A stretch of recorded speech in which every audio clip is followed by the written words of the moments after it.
Leah McGrath, Executive Director of StateRAMP. It's great to see you. How are states using this program to further their cybersecurity goals? Absolutely. So we've got about half of the states who recognize StateRAMP meeting their requirements, and that's really kind of step one. What has been exciting this year is to see a handful of states really leading the effort to fully implement and integrate StateRAMP as their risk authorized management program.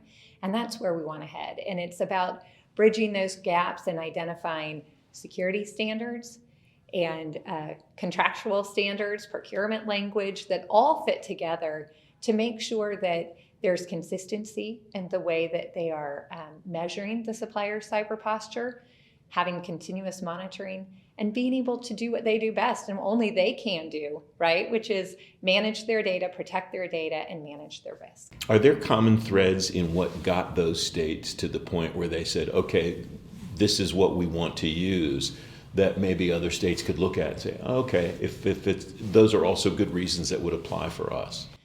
That's a great question. I think part of it is all of them have a real focus on whole of state.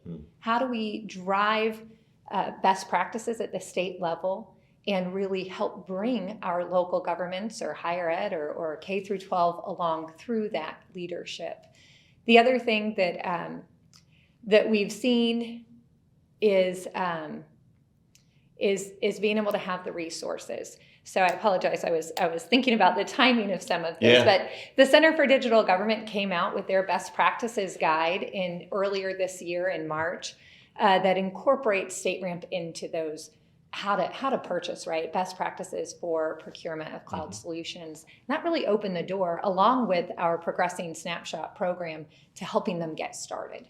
What are some of the improvements that would make this easier for states to pick up, the ones that haven't, and for the ones that have to really hit the gas pedal and accelerate the momentum?